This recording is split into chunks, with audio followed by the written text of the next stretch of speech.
deeply held moral beliefs and behaviors of the people that you know get in the way of you liking them? That's like the reason you like or don't like someone. What are you talking about? You think I like someone for their smell? Maybe if they smell really nice, that might be a factor. But if they're, completely insufferable, then that probably is also a viable factor. Politics, their, political viewpoints, they don't exist in a vacuum. You all know that. If you are going to be subjected to an insufferable family or family member, leaving aside any of the broader talk of like, should you cut them out or whatever, which in a lot of cases I think is worthwhile, at least if you're able to support yourself, like you're not literally living in their house and have no independent income. But leaving all that aside and just talking about like how to deal with them, don't take the bait. Don't take the bait. For a lot of Trump supporters, the only thing they really believe or the only way they express their belief is through vindictiveness, That's why they're so obsessed with owning the libs. Like, for the most part, it genuinely seems like the only reason a lot of Trump supporters are excited about him winning is because it'll make a bunch of people upset, which is, let's be clear, an extremely weird reason to support a president. It doesn't seem to have anything to do with making people's lives better. It's crazy. But don't take the bait. They want conflict. You know what? If you've got a line, here's a line. I'm giving you this one for free. They try to bait you on politics and you're like, I'm just glad we can afford to have a Thanksgiving dinner this year. Before the Trump tariffs kick in, it's going to cost twice as much next year. And then just leave it at that. I don't know. There's one for free. I don't know. Think of more. You really don't want to be the one like openly antagonizing, like, prompting the conversation, because for them, look, my family, at least my immediate family, they're good to me.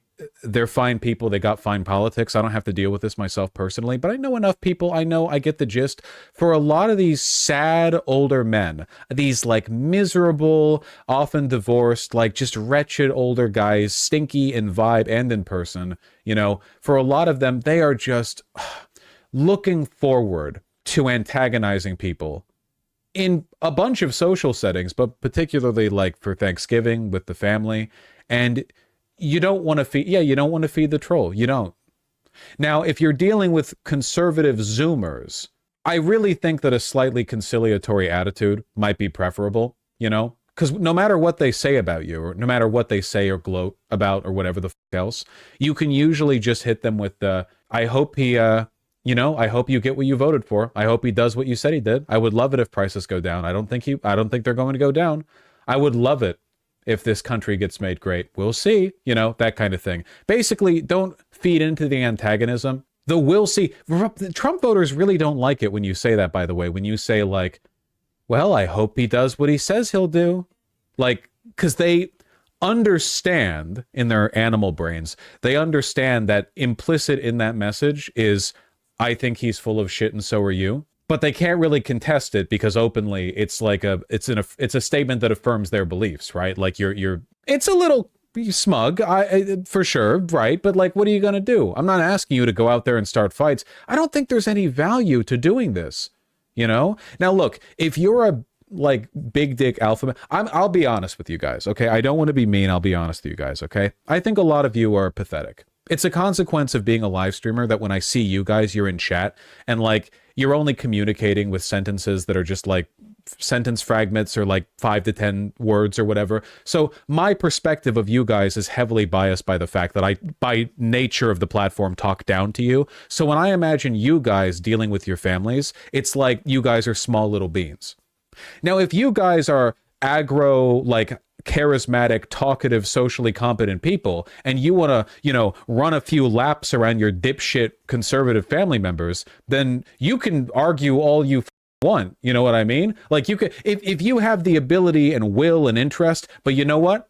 Don't kid yourself into thinking that you're making a difference, okay? Because you're not. Do it for fun if you want, but you're not making a difference. You're not changing minds that way. I've said it a million times before. The best way to change a person's mind when they're close to you, like a family member or a friend, is to indicate disagreement with a belief that they have, but not press the issue. If they care about you, they'll want to press the issue.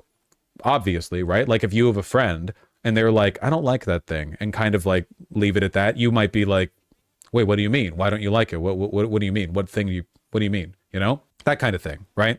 They come to you and you can be like, oh, well, I don't want to make an issue out of it. I just think like X, or I just think Y, you know? You support Trump and, you know, you're free to vote for whoever you want, but I feel like his policies will be ruinous and there's a lot of really bad reasons to vote for him. And I just don't like that, you know? And you don't have to argue like aggressively the point. You can just say what you believe, leave it at that. If they come to you and they say, well, no, I want to talk about this, then you're in a better position to convince them because they're indicating from the get-go that they care about your opinion of them, right? If you're just pressing them, if you're just going up to them and saying, hey, I don't like that you do this, da da da da da, then they will naturally get defensive. But they can't get defensive if they're coming to you, trying to prompt you for more information. They can still get defensive, but it's a lot harder for them to get defensive. This is just basic like behavioral stuff, you know? It's not like specific advice. You have to know what animates your friends and family if you want to change their minds, you know? What are the underlying issues? For a lot of people who voted for Trump, I promise you, I know that for a lot of people it's racism.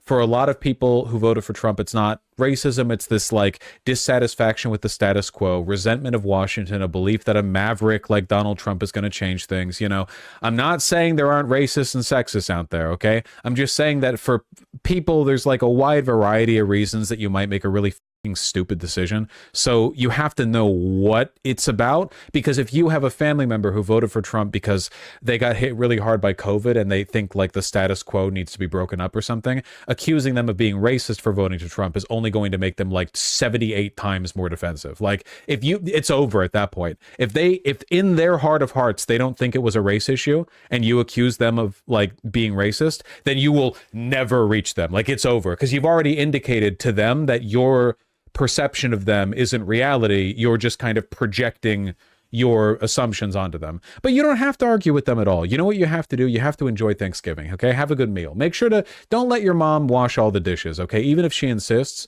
wash some of the dishes with her, you know? Say like, hey, you can take a break. I'll handle this. Say like, I'll get the utensils at least. You know, like maybe she handles the plates, which are like, we all know plates, bowls, and cups are the hard part, right? But like the utensils, that's pretty easy. You know, if you're feeling feisty and they've been soaking, you can wash like 2 or 3 utensils at a time. You know, you have like 3 butter knives that you kind of spread a little bit. You get the sponge and you're, and then you like, you know, give them the clean. Drinking glasses are always the worst. Oh yeah, for sure. Opposite, actually. Look at the diverse range of opinions that we have, you know, here in chat. Yeah, you have to jork off the butter knives to clean them. Vosh people own dishwashers. You want to hear something? Proletarian of me, never used a dishwasher once in my entire life. Place where I've lived at years, never even opened mine. Probably gross in there. I don't know. I haven't opened it. I don't know if there's like a rat colony in there. Don't know, don't care. Wash the dishes by hand. Dishwashers save water. I hate the environment. I just don't trust them. I thought you did the vacuuming. I mean, I help with the dishes sometimes, you know.